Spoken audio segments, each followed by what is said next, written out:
So I know we are between you and the awards, but trust me, this is going to be a very, very interesting panel because when I look at the panelists, they are all distinguished leaders from across industry verticals. So with this stellar panel, it's my privilege to moderate this discussion on AI-driven cybersecurity, and let's also learn from the experts. So, but may I intervene in between? yeah. Can I? Yeah. Please. We did this before as well, ladies and gentlemen. And you know what we want to do? You might have noticed I did not give a proper introduction of our panelist and moderator, right? We did it before. We are going to do it once again. Rather than reading out your profound LinkedIn profiles, right? I'm going to ask you a couple of simple questions, and you have to be like really quick. Is that a yes from our moderator as well as our panelist? Yes. I'm good. You're good? All right. I wanted to hear that energy. So once that energy was there, right, I saw that the moderator was also like really excited. So let me begin it with our moderator itself. And as I said, now he's got a big smile on his face because he's at the spot, right? So quick question to you, a quickie one. If your leadership journey were a movie, which movie would that be? I hope you watch movies. You do, right? Thank God, I don't. Do you all watch movies? Yeah, thank God. That's really nice to hear. All right, so what is that movie which you think you can correlate with your life journey so far? I can't think of one movie, multiple movies. He's going to be producer, I think, after this. All right, so couple of movies that you want to name? Okay, it could be anything, kind of, underdog to making it big, though I not made it big in the journey. So it could be any of those movies. It could be Rajinikanth movies, it could be Amitabh movies, right? Or it could be anything. So that's how I say I don't want to put a name to the movie as such. All right, you don't want to, he wants to escape that question, that's okay. But I'm not going to let you go away so easily. I'm going to ask you another question. Okay, this is interesting. I have a list here. Quite simple. USB drives. You think those are friends or enemies? Enemies. Enemies. Okay, I don't know. How many of you think are enemies? How many of you think friends? A few. Okay, I find it a friend for sure because I'm not into cybersecurity. But thanks so much for taking that question, Dr. Kumar. I will move to Nantha. Nantha, the question to you. Are you ready for it? Yeah? Let it come? Okay, so the question is, all right, quite interesting. Coffee or firewall rules? What gets you through the day?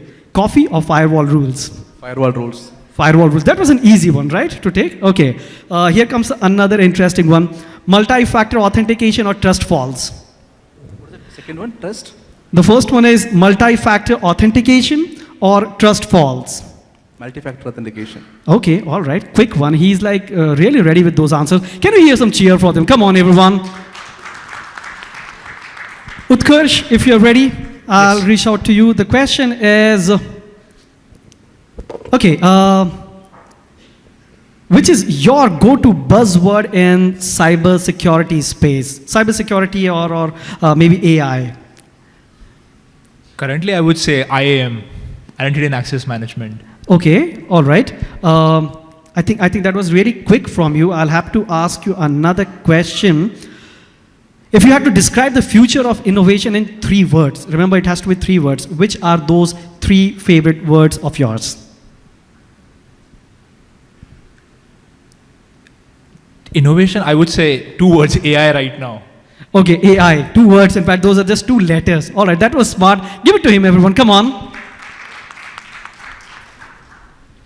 All right, Sivani.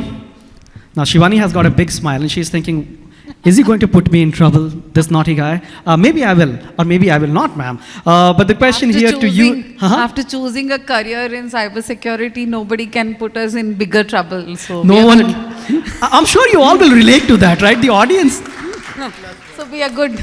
Sivani definitely knows how to connect with her audience. That was really nice. Okay, now I'm at the spotlight. What question should I be asking her? But that's okay. I've been doing it for some time. And be sure or rest assured that we will answer something which you will not understand. So So that means I'm definitely going to learn something new. All right. Okay, so the question to you is, if you had to make, or rather I would say if you had to write a book on your personal life journey, so that you do not give me technical jargons, right? If you had to write a book on your personal life journey, what would be the name of that book? Why did I take a risk? She's really smart, guys. She definitely deserves your applause, everyone. I'll come to you, take the spelling, write it down. I'm not going to do a Google search, I'll come to you only. All right, another question to you is if you had to give one personal opinion on hacking to the audience, what would that be? Short and crisp answer. Which audience you said? The audience that we have here, not me. Oh. I'm not even part of the audience. No. I think one personal advice that not only you, anyone in this world is don't be hesitant to learn new things. That's all. Don't be hesitant. Don't have that inertia to not learn. Yeah, inertia. That is only going to keep us active. Yeah, active. Other than coffee, that inertia, coming out of that inertia can also keep you active. Give it to her, everyone, please. Join your hands together for Sivani.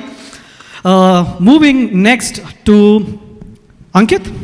Yeah. Ankit is ever ready, all the time, charged. So my first question is, what keeps you so energized all the time? At office? No. I mean, we are not talking boring stuff here. Not for these 59 seconds. Otherwise also, in general, what keeps you active? Is the blessing of life that we have? Wow, that's really thoughtful, the blessing of life. I want to share a small anecdote from my life. I was under severe depression, and by depression I mean real depression. And then a friend of mine walked up to me and he said that, Bajna, do you have both of your hands working? I said, yes. Do you have both of your legs working? I said, yes. Do you have your eyes working? I said, yes. So he said, thank God that you know what, you're alive. Till when you're alive, be thankful to God and be happy about it. So I can, as I'm saying this, I'm getting goosebumps. So thanks so much, Ankit. That's really profound. I've got one more question to you, and I'll try to keep it a little tricky. Which is that superpower that you would like to have, but from the point of view of cybersecurity, that cybersecurity superpower that you want to have? Let's say, go back in time and undo some things. If I can do that. Go back in time and do something about what? Undo something. Undo something. Okay. All the wrong codes that you wrote, you want to undo them possibly. He's got a smile. He's not going to answer. But I want you all to give him an applause, everyone, for Ankit. The last one that we have in the list, whose leg I can pull for the next 59 seconds, and I've been given that privilege. He's got a smile already in his face. Rushabh, my question to you is... Oh, nice. I like this. This is question number 7 here. 7 is my favorite number. You can see I'm holding a mic 7. The question is, what's the most surprising thing you have learned about human behavior over your entire experience, either, at family or maybe when managing people at work? So usually, we are defined by the close 5 people we are surrounded with. So that's what defines us. And that is how the human behavior defines us. I completely agree with you. Yes, the 5 people who surround us, they actually define our life. That's quite an insight, and I think a lot of people have spoken about that. Let me see. I've got a quirky question for you. One word, all right? Just one word, and you have to be really honest. One word for a 2 a.m. cyber breach. You can't think. Responsive. You need to be responsive. Come on, that's not true. All right. You think he was too responsive? Who will say at 2 a.m. you are sleeping in your bed and then all of a sudden you get a call from your office, there is a cyber breach, and you will say, responsive? I think you need to respond by giving your claps. All right, but that was really interesting, and thank you so much for being so sporty and accepting those quirky questions. I want each and every one of you to join your hands once again to give them a big round of applause and for being so sporty. Dr. Ram, back to you. Yes, you can take over the session from here. Trust me, I'm not going to intervene for the next 40 minutes for sure. Sure. Thank you, MC Pandey. Very, very, you gave a lot of lighthearted moments. I'm sure everyone enjoyed it. Very quickly, we are getting back to the topic. As I said, it is AI-driven cybersecurity and how we navigate cybersecurity's evolving landscape, right? So we all know that cybersecurity facing a lot of challenges as ever. It's only getting worse with the AI-powered attacks, right? And AI, especially the Gen AI variant, it's been a mainstream technology today for the last 3 years, and that's also giving a lot of nightmares for all the CISOs in protecting data and handling the attacks, right? So without much ado, I would want to hear from our experts on various aspects of how we can leverage AI for cybersecurity. So my very first question is for Utkarsh, and it's about what's the current state of AI in cybersecurity and its impact on threat detection and monitoring. Would want to hear from you. Yeah, sure. Thanks for the opportunity. So AI is everywhere. It's no surprise now. And for this question, we have to think about AI in cybersecurity. So there are already few big areas where AI is prominent. Example, threat detection, threat intel, incident response automation, behavior analytics.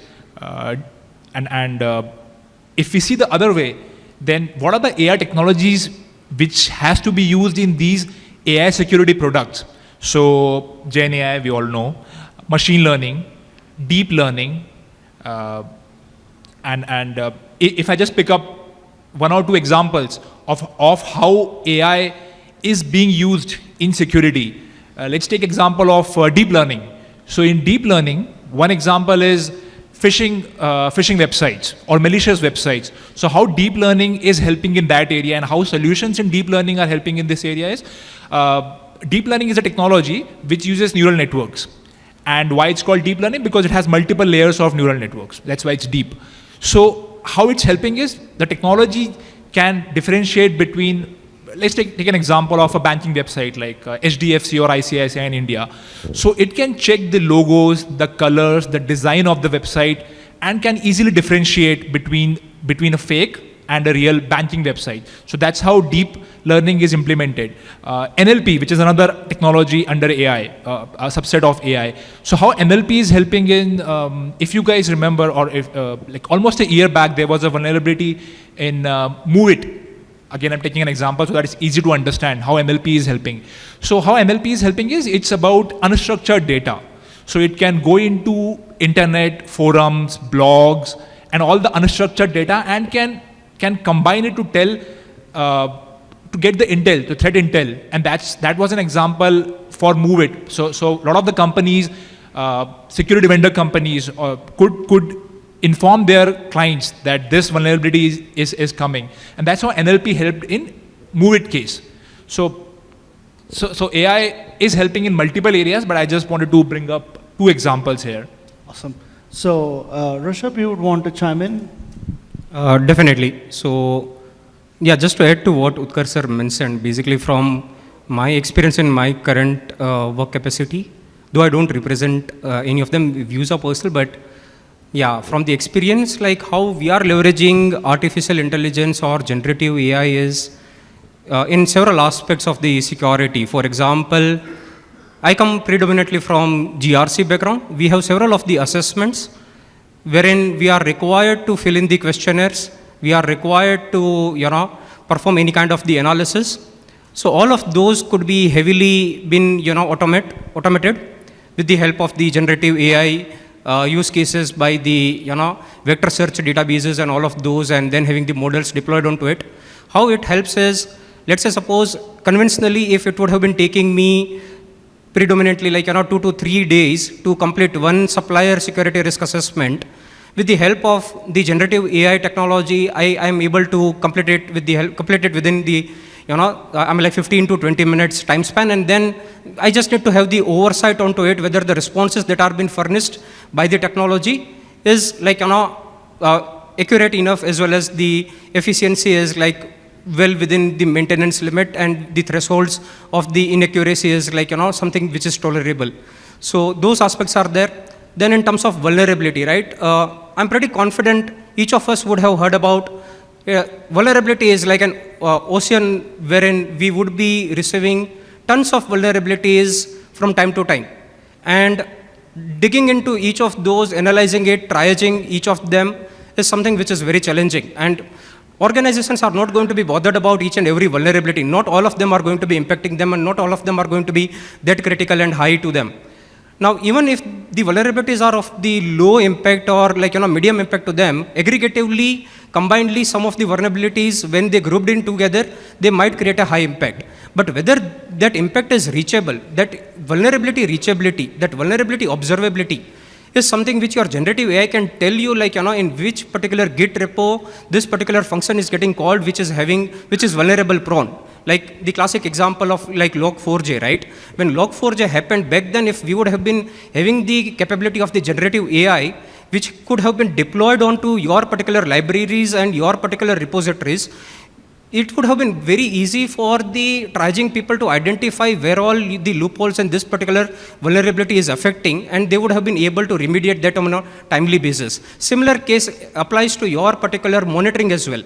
Like today, in today's times where we live in the world of the data, a huge amount of traffic churns in and churns out from your particular SIEM, and it becomes very challenging to triage each of those particular traffic patterns. That's where your generative AI comes into the picture to triage and segregate out the concerning alerts for you, and then you can work onto them. So these are like few of the certain use cases where your generative AI can predominantly be more efficient, be more proactive in terms of you taking the decisions in a timely manner. So thanks, Rushabh. I think you have given a lot more content than, you split into the use cases as well. I think we'll have further questions on this area. I'll come back to you. Now, for now, I would want to pick the brain of Sivani on this.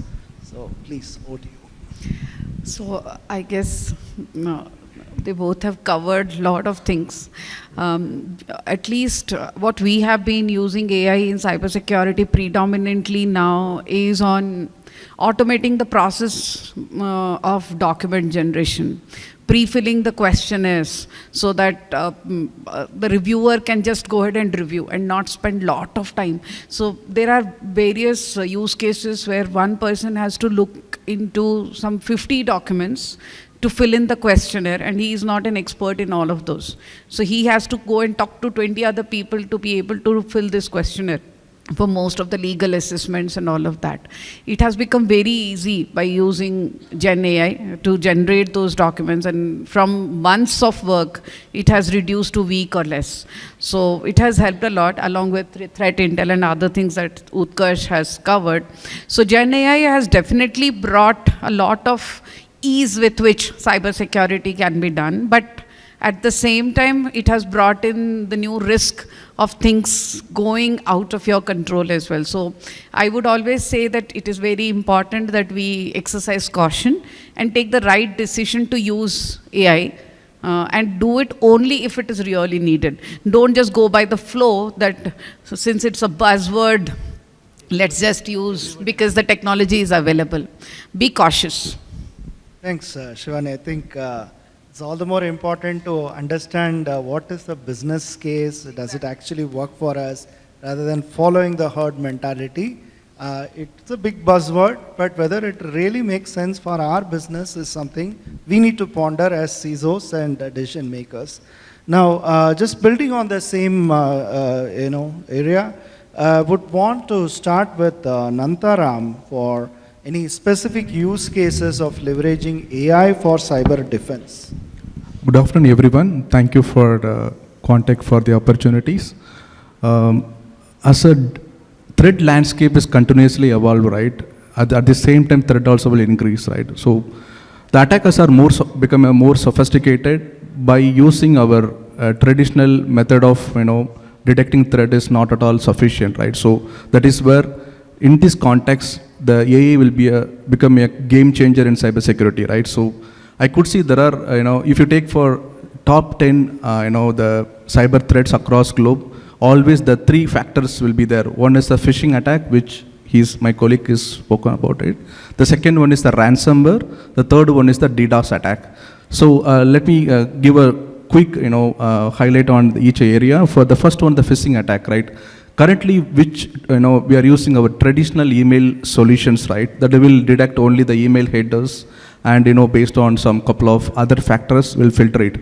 This will not sufficient, right? If you see, the most of the attacks are starting from the phishing, right? So the AA will help, to do the advanced, the search of the email content, and similarly for IP reputation, domain reputation, and all the stuff, right? Then before reaching to the user, it will detect and stop at the gateway level itself. That is where the AI will come to the picture. The second one would be the ransomware attack.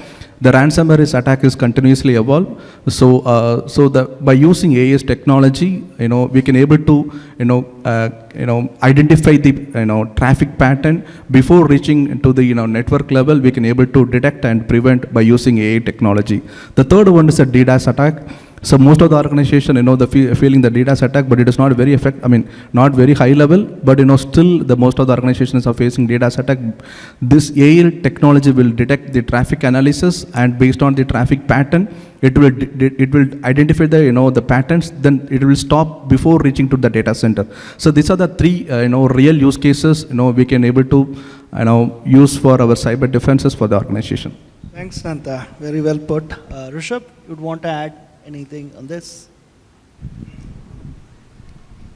No, I like all of those solutions around phishing, ransomware, and DDoS, and those are like the topmost the threat vectors that we are surrounded with and we are living with. Just to add to that, what I have been working upon and we have been practicing is around one is like the customer trust, right? We receive day in, day out a lot of queries from our customers around the vulnerabilities they identify in our particular product solutioning to them. Either from like, the solutions around BitSite or security scorecard or such kind of the general third-party databases that are available. So the moment, they identify that and we are required to report them, is where the generative AI technology helps us out in letting us know whether it is something which is really something wrong at our end or is something which is wrong at our customer's end. Because if like, the vulnerability is something which is very common and BitSite and security scorecard of the world are just reporting them on a very generic basis, and it's not really something which is at our end, then we are not responsible in mitigating them. But then we are equally responsible in notifying and reporting them to our customers so that they are not affected with our product solutioning just because of like, those vulnerabilities that are lying in their environment, which are predominantly their responsibility to remediate or mitigate them. That is first aspect of it. Second thing is like, predominantly if you look, the conventional aspect of detecting any particular threat usually used to be close to somewhere around like, somewhere in between 3 to 4 weeks. And then they triaging onto it, whether it's really like, something which is true enough or not. So all in all, we used to invest our 1 month of the life cycle just behind getting to know a particular threat vector affecting us or not. With the help of generative AI, like, with the help of like, the common kind of the CTIs available or like, the indicator of compromises available, it becomes like, the time of, like within no time we are going to be alerted with those technologies, particular, affected components of your environment. Then something that Utkarsh has just touched based upon, with the increasing regulatory aspect on the data privacy, your particular data could be easily classified with the help of generative AI, could be easily, identified in your particular unstructured environments as well, be it on your shared drives or your Zoom collaborators, meeting collaborators, or even on your social media and all of those with the help of the regular expressions and the other techniques around. So all of those are going to be like, very much useful and lucrative enough in terms of like leveraging the generative AI to at least help us be on the toes of like, be on the forefront of any kind of the threat adversaries, what like, Nantha sir was talking about, the threat adversaries are evolving, the landscape is changing. All of it is going to be like, just helping us out in easing to remain at the forefront and like, have a lead on all of those aspects. So just 2 cents on that. Thank you, Rushabh. Very detailed explanation. Now, let's talk a little more practical in our day-to-day lives as CISOs and key, folks in the cybersecurity function. With GenAI being leveraged for cybersecurity, we see a lot more tools, AI-powered tools coming into the market. And as CISOs and decision makers, it's pretty difficult for us to figure out how do we integrate them into our existing cybersecurity infrastructure and tools, right? Because the kind of investments that we have made over the years is huge, and you can't just like that junk the existing infra and then go for a new tool. So I would want to understand what are the challenges around this and how do we overcome this. I would request Sivani to give her inputs around this. Apt question.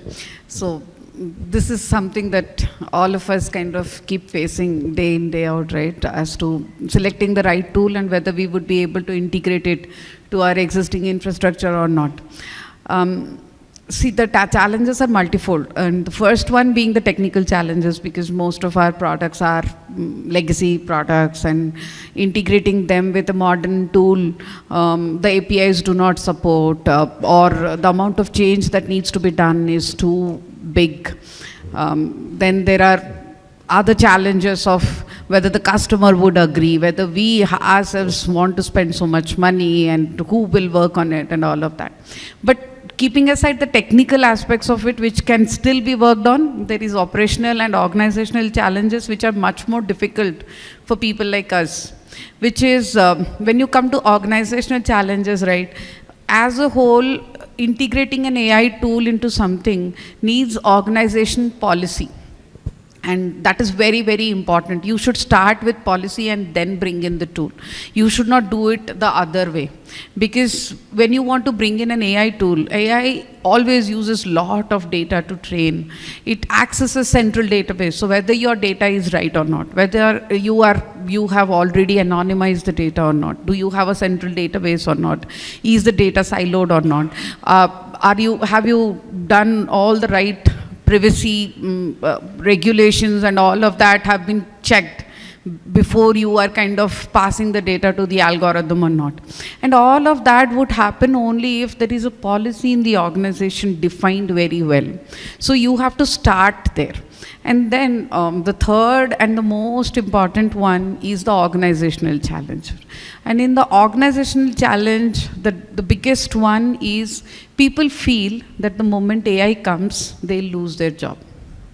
And people have that feeling very bad. And I'll tell you, even I kind of sometimes say, yeah, AI is coming, so maybe we will not have work after 10 years. And it's not being in this field.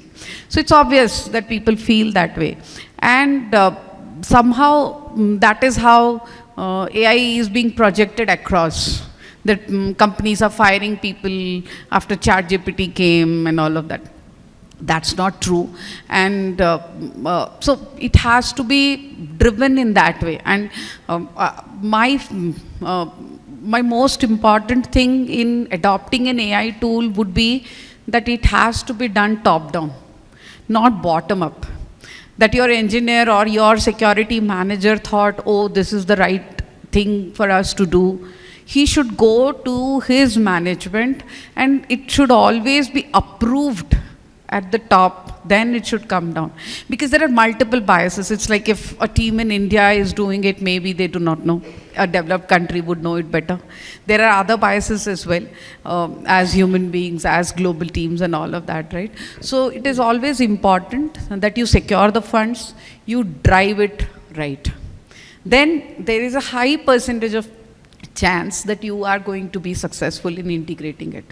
But if you do it the other way, that you think that, okay, let me first integrate, let me see the results and let me prove that it will work, the chances of failure is very high. You have to have real data to be able to push through. So there are technical challenges, there are operational, organizational, but the most important thing to be careful about is how are you pushing it? How are you ensuring that the business case is right? You're choosing the right tool and you have convinced your management that it is the right thing for the business. And that brings in the right purpose to it. Awesome. So, Ankit, you would want to chime in with your insights. Yes, sure. I mean, thanks, Sivani. I think you pretty much covered the most part of it. If I can just break it down to some of the key challenges that at least I have experienced in past and I've seen my colleagues dealing with, it's primarily around the industries that some of us operate in, and we were talking about that right before this session. It has a lot to do with the legacy systems that we own. I mean, never our choice. It is just passed on to us instead of some gold coins, crypto coins and all that. But today, that's where the actual problems start. When you want to have AI, all the futuristic tools, capabilities coming in, and then you have systems like this on what your business really depends, right? So these kind of challenges around cost for sure. Sivani also covered that to a large extent, that it should always be a top-down approach, because the strategy towards adoption, how do you break it down at a granular level where your teams, your delivery managers, your developers can adopt to it? It's no more the POC stage of AI, you see. And now we are into adoption stage. Every organization has, either by choice or by moment, has already stepped inside this. Beyond that, there's also ethical challenges, right? I mean, what kind of tools we are using, what kind of data we are sharing. AI, a lot of people say it's very advanced, very smart, but I've also met people who say AI is as intelligent or as dumb as your data, right? I mean, it directly proportional to the quality of data and the access of data that you're providing to these kind of tools. And how an organization can really overcome this, first and foremost, you need to really be collaborative. You don't really need to follow the trends, but become part of the trend setting exercise, right? Where common grounds, people who are dealing with common problems can come together and really brainstorm how should you really adopt a solution, or a portion of solution, or at times even combination of solution. Around ethical, we need to be really following the ethics and compliance with the rules coming in around GDPR, DPDPA, and a lot beyond that, right? We call privacy by design, but how do you design something which is a myth? Privacy is a myth, right? All of this have to come together for an organization to come up to a maturity stage where they can really successfully adopt an AI solution to overcome their cybersecurity related challenges, or any operational challenges for that matter. That would Great. be all. I think you gave a higher level perspective. Now, Utkarsh, your points, please. Yeah, so quickly, thanks for covering pretty much everything. But challenges, I'll say, let's again take some examples. So number one challenge I feel is change. People resist to change. And let's take some examples again. When internet came a few decades back, there were questions like, do we really, like businesses, do we really need to go to the internet? Do we really need a website? That was a change, a big change. Then maybe few years later after that, applications. Do we really need an application on Android or Apple? Or we can just survive on a website? Again, a change. But you know reality, a lot of companies don't even have website now, they just have apps. I don't want to give some examples there.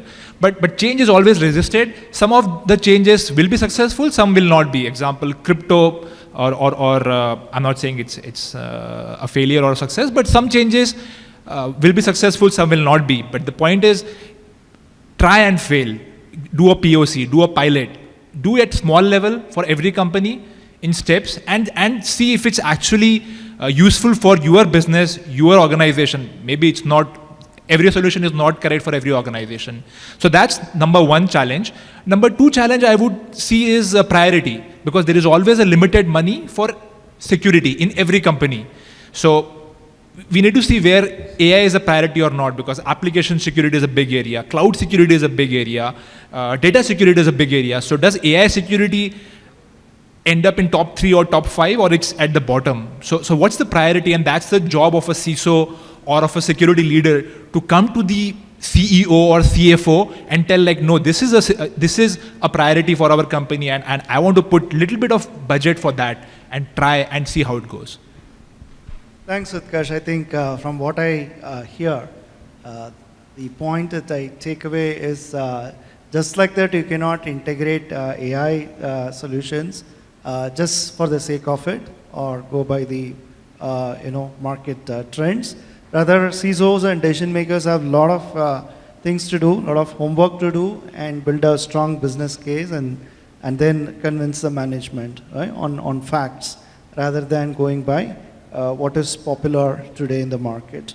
Now, moving on one pertinent question I would want to ask some of these folks is the future trends of AI in cybersecurity and how organizations can adopt, can work towards adoption of these technologies, right?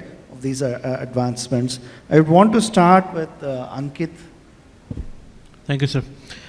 Future and AI. It's an irony that we are trying to mix these two things together. But I think AI is no more future, it's present, right? It is already happening. Yeah, okay, you're right. Moderator is always right. Sorry. So some of the things that I see happening in the trends, or let's say some of the things that will come as a wave, and it's already happening in some of the cases that I personally experienced. We are using AI a lot in trying to improve our threat detection modules, because we are no more just dependent on the learnings or data modules that our organization has been able to produce. It's also coming from the suppliers, vendors, and their own whole pool of customers. More intelligence around how do you do the anomaly scans, how do you evolve your own threat modeling. It's no more those 6 steps of threat modeling that a typical cybersecurity architect used to do when you have an application for review. Beyond this, you could also see these being evolved into improving your overall SOC experience, right? Gone are the days when your L1, L2, L3 team would go through every single alert and then quantify, okay, we got 60 false positive, 30 true positive, and so on, and then everything goes to L3 for quantification. All of these things are being massively being made more efficient, if I can say so. Now we do not, with the regulations like CERT coming in, where you are supposed to report within 6 hours, it's not possible without AI. If you don't have a level 3 L3 team working 24/7 and following the sun, you will never be able to comply to it without AI. And of course, it brings challenges around it, that how much of it can you really do as an organization, how much budget you have. I know some of us are really concerned around that. And how practical it would be to really say, okay, I acknowledge the warrants that I have from regulations, and then how do I comply? We need to definitely partner with a lot of industry folks. I don't like personally the term vendors. I prefer calling them partners.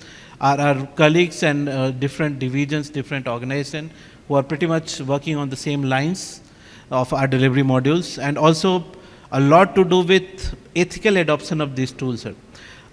We want to evolve, we want to use these tools, we want to be more efficient, we want to reduce costs, we want to achieve a lot of return over investment, but none of this is going to happen just by a swing of a magic wand. It is a step-by-step approach. Every organization which is dealing in this kind of field, which has massive load of data, have to take an approach alongside the trend. And just to come back to your topic of trend, that's what it's going to be all about. It's no more a choice, it's happening. We have to evolve, we have to make right choices. We can't go all gaga at once, we have to take small steps, mature that, and then take on something next, right?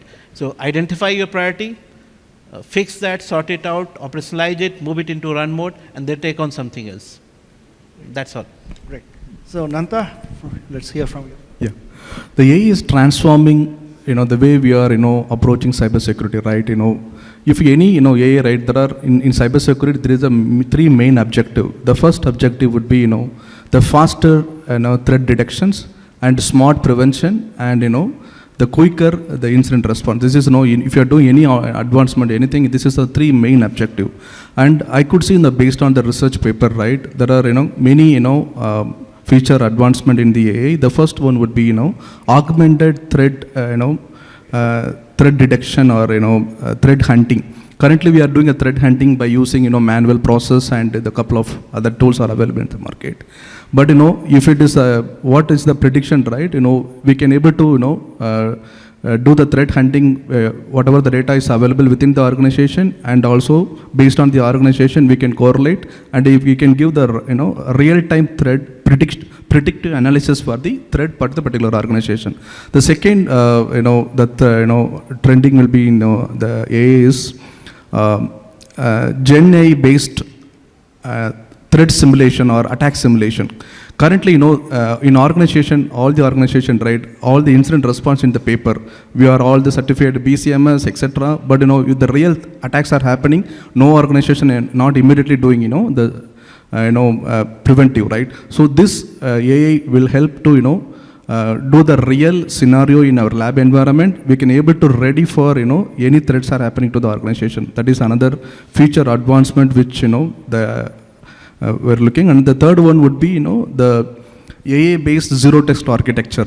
So currently, right, everywhere, zero-trust architecture is, everyone is talking about, and some of the organizations is adopting zero-trust architecture.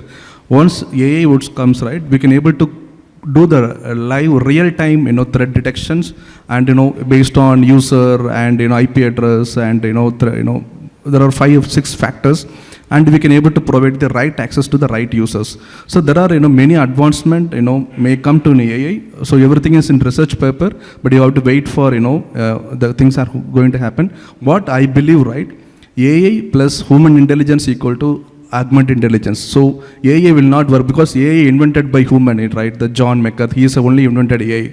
But always AI plus human intelligence will equal to augmented intelligence. So that is what I believe for AI.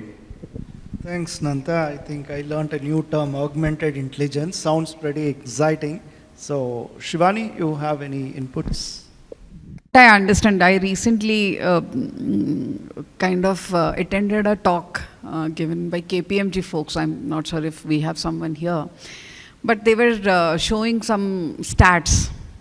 And it is all across industries, not only in healthcare or finance or something, but it was across industries, even cement, transport, across. And the kind of frauds that are happening, they were showing those trends. And the fraudsters have evolved, and they are like 100 years ahead of the right guys, is what I understood with whatever the type of frauds that they kind of showed.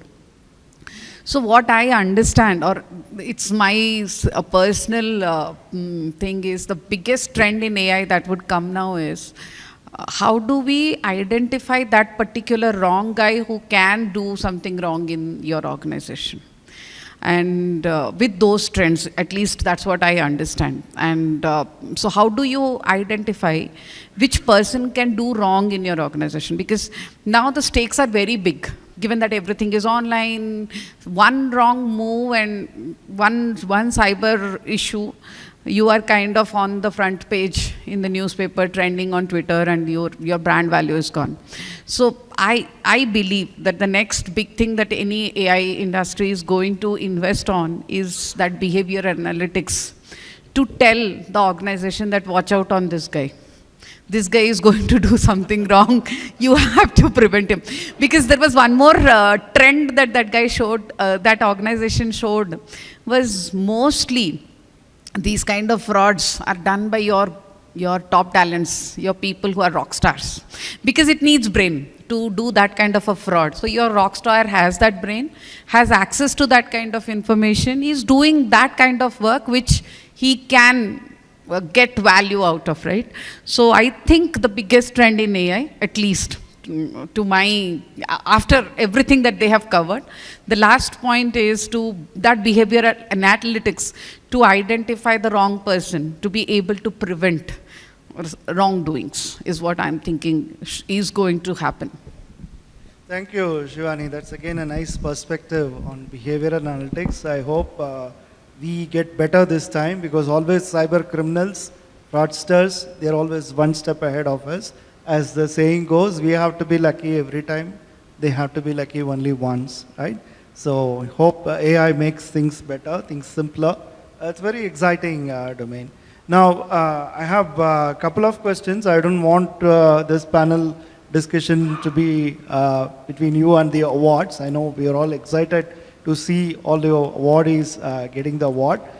We just want to wrap up in another 10 minutes max, right? So one question I would open up for all the panelists, and I would want all the panelists to take not more than 20 seconds each, okay? The format is just one liner. Okay. The question is, what's one skill required for cybersecurity professionals to manage AI risks? One skill. Let's start with Ankit. Sorry, one skill required For security professionals to manage AI risks. Or we can start with Rushabh. Yeah. You can take some time to collect. I don't know how to say. Okay, you can start. So what I think, the thread, modeling is one of the key skills is required for, for when it goes to AI, right? So second one is the critical thinking. That is what I mentioned in previous point also. The AI will not do everything. So the human intelligence is always required. So the critical thinking is one of the key factor for enabling AI. Thank you. Yeah, Utkarsh. Okay. To understand AI risk, 20 seconds, I would say understand AI. Understand what is NLP, what is machine learning. Sit with your company's data analytics people, AI people. So you understand, do a little bit of hands-on, that's what I feel, on AI, so to understand AI a bit better. I would say not to learn just AI, but in general as well, keep your eyes wide open and ears wide open, observe more and then try identifying what all use cases could really qualify for anything to attribute for leveraging generative AI technology, and then do your own feasibility study around it. And once that has been done, start testing those. So to test them, you again develop the test use cases that you start again thinking from your own perspective, if you would have done that conventionally, how you wanted that to be done by your LLM models and those things. So have those kind of the mindset start being developed from within. So yeah. Thanks, Rushabh. Sivani? Thanks. They have covered pretty much everything again. It has come late to us. But I would say the one skill that, the skills will be different at different levels. But if you ask me for this audience, I would say hire the right people. Have that knack. Because with AI, people can deceive you in the interviews with this remote interviews and all of that, right? You never know if the person who is answering the question and the person who has joined you is also the same or not. And if the person is answering the questions from his mind or he is just checking something. So you have to develop that knack of identifying if this person is true. The CISSP, CISM certificates, yeah, they are valuable, but don't go just by them. Whatever is left for me to say. Could be non-technical as well. No. Not be necessarily It's more of logical. It's like taking the right decision at the right time for the people, let's say at the decision making or at least influencing the decision makers. We need to have our own holistic approach and then recommend right. I mean, it doesn't really have to be always cost efficient, cost reduction, risk reduction, right? Doing the right thing at the right time, that kind of mindset is what would be the next talent needed. Awesome. Yeah. Very interesting perspective. So the last question for this panel, I would want everyone to chime in as much as possible if everyone is okay. But I'll go with an order. I want to understand what are the closing thoughts in just under a minute for each of these speakers on the strategies we can adopt to protect AI-driven cybersecurity tools against AI-powered cyber attacks. Right? And I see Sivani is anxiously waiting. Will I be the first one to answer at least this time? Jokes apart. Okay, really. Again, alphabetically roll number 1. All right. So to answer that question, I think the overall strategy or mindset has to be always around what's really important for me being part of an organization or doing my role. I mean, there could be 100 other things that the whole world is doing, and it might not be the right priority for me. I know my business, I know my stakes, I know my risk. So I should be able to make that right decision, considering all of these factors, that what's my priority, solving what would take me one step closer to being fully compliant or to be there where I really want to be. That's it. Thank you. Sivani? Still Ankit covered everything and I got the mic. But I would say this is very, very important. And then the most important thing is to have your management buy-in with you. Otherwise, you are bound to fail. You can get the best solution for your biggest problem, but if you do not have your management convinced, you are not going anywhere. So again, I would say the biggest strategy is it has to be top down. Thanks. Nantha?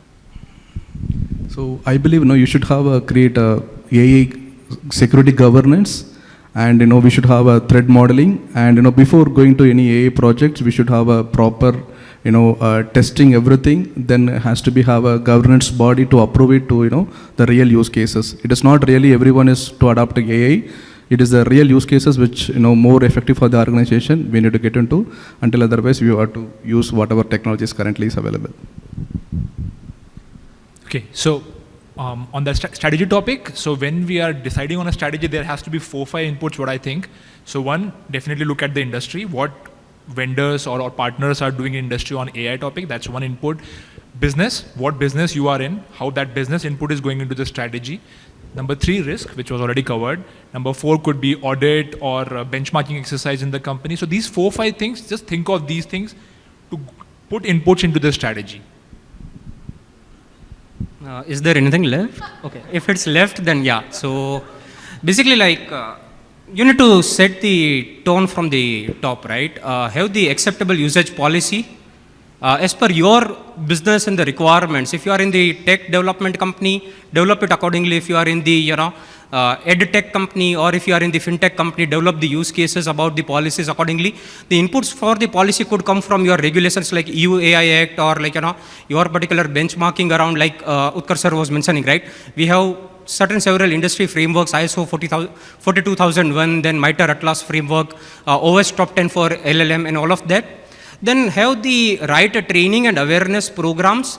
Start developing and infusing the AI champions in each and every business units and the teams and the orgs, so that they are going to be advocating security and the privacy risks while leveraging those GenAI technologies. Apart from that, you need to be always cautious about something like, if you are leveraging a particular technology, what is going to be the return on investment on it, right? So budget aspect has always to be, like Sivani ma'am was talking about, you need to be having the management sponsorships and management's blessings always with you. So your use case and the business case to the management justifying the returns on investment is always going to be critical while leveraging generative AI technologies. And at the same time, you need to come up with the matrices. Those matrices needs to be letting you know what amount of value and the impact it's creating for your particular value stream. Like in terms of whether it is just like automating, or whether it is making it more accurate enough, whether it is making it more efficient, whether it is driving newer business initiatives, whether it is bringing new revenue streams, or even if it is not doing any of this, but just being ethical and just trying to comply with the regulatory aspects. Whatever it is, you report those matrices and then learn out of it and adapt the continuous aspect of it. So this is a continuous journey, and it's a vicious life cycle. It's not one-time adoption of a generative AI technology. You do your baselining, you have your particular thing, but you need to run on a regular basis, so that you then need to adapt to your particular maturity program towards it. Yeah. Thank you, everyone. That's a good wrap up. So I hope this panel discussion was useful and everyone got good insights from all the stellar panel speakers. Let's understand one thing. AI for security and security of AI are two different things. Please Google and learn more about it. Let's leverage the power of AI to protect our data and infrastructure. And let's be ahead of the threat actors and make our organizations proud by leveraging AI. And thank you very much